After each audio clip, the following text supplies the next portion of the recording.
Hi, I'm John Byrne with Poets and Quants. Sandy Greisberg, Le HBS Giroux. And welcome to another edition of Handicapping Your Elite MBA Odds. We have today a 29-year-old white male. Interesting case, professional basketball player for a year. Abroad, not in the U.S. Yes, Bit okay. different there, right? Yeah, Okay. true dad. Yep. Who Then has now become an expert in analytics, which Indeed. John explained to me as what? making sense of big data. In other words, how do you interpret it? How do you gather it? How do you actually make sense of it? What does it really mean? So he has a BA in business and psychology from a top 3 UC. It's in, business and psychology. He was a team captain and leading scorer for his basketball team. Makes sense. He had a 3.4 there. Then he went for a master's in analytics at Northwestern. He has a 3.9 there. His GMAT is 730. Right. Interesting work background because after that 1 year playing professional basketball, he did 2 years in an analyst position at a pre-IPO unicorn startup. Pre-IPO Unicorn tech startup. Right. So, as I told you before, what do you call that job, John? If he didn't get stock options or equity, that was a missed That was opportunity. called unlucky, yes. Very. And then He was analyzing the data, and the poets were handling the IPO and clearly filling their backpacks with the moolah. Yeah. You take the data, I'll take the moolah. He did not have a lottery ticket. At least that's what we think. Well, he had a lottery ticket. He didn't win. And then he's done 2 more years in analytics at one of the big tech companies. At a FANG company. At a FANG company. Okay. Guess what does that Translates mean? to Facebook, Amazon, Netflix, Google. Right. So he's at one of those companies. Right. Which is a great place to be, obviously, when you're applying to business school in this world. FANG is good. In this world of tech. He has some very choice schools to go to: Harvard, MIT, Columbia, NYU. But here's a few curves: London Business School and Oxford. What do you think? We got a white male. He's 29 years old. He's got below average stats at let's just deal with HBS, okay? He's got a 730 GMAT and a 3.4 GPA. Those are below average. They're particularly below average for white males.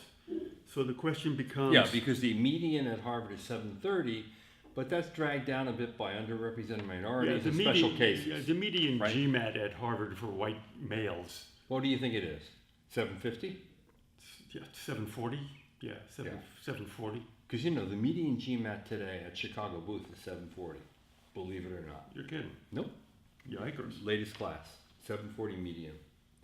I know. Have to get this analytics guy on the case. Okay, so he's trying to get invited to the party.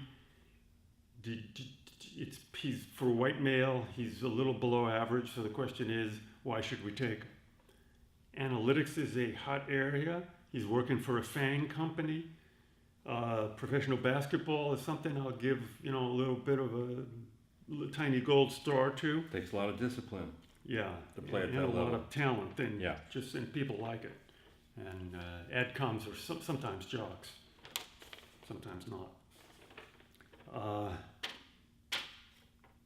And his goal is clean. He wants to work in analytics consulting for McKinsey Bain BCG. Yeah. I think his chance, Right. for sure. Yeah. As so often is the case, he's not going to have a hard time getting that job. No. He's going to have a hard time getting into business school. He can get that job after any one of these businesses. He might be able to get that job now. For sure he could. Okay. For sure he could get that job now. Yeah. Yeah, you could make a case. Why not? By the way.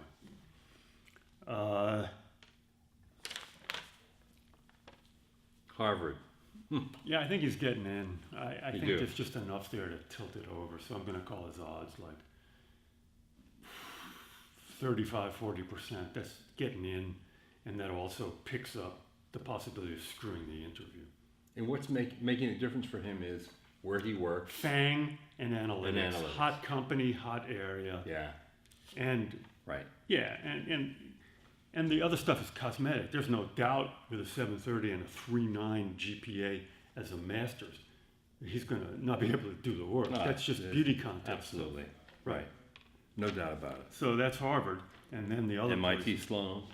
Yeah, they like guys like this. They just like guys who are quanty. Yep.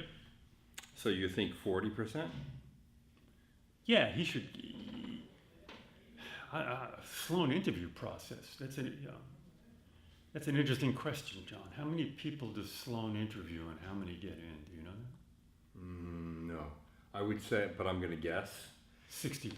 Yeah. Yeah. So Right. So you really got to screw up. It's hard to. The Sloan interview is just a nerd filter, and this guy doesn't sound like a nerd. No. Basketball player, etc. So 40%. Yeah. Columbia, same odds. Yeah, Columbia would go for this guy, and so will the other places. NYU, London, Oxford, 50. It's 50 plus. it's a matter of, at those places, it's kind of like saying, why do you want to come here? So you have to convince them that you do want to come here. Right, yeah. And you got to go visit and wag your tail. And you're not going to hurt their yield numbers. Yeah, no, I'm serious. Okay. Right. No, for those schools, if they sniff out you're using them as a safety, they often put you on the wait list. Right. So they spare a rejection. Right. Right. Protect their numbers. All right. So there you have it. We know you're going. You got a great profile.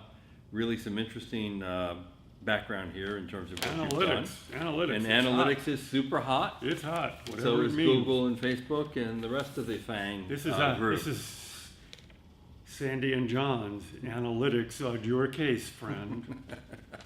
This is John Byrne with Poets and Quants. Sandy is especially known for a deep dive into very tiny data sets.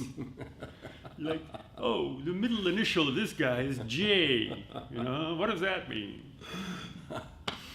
We'll see you on the road to an MBA. Thank you for watching. Adios.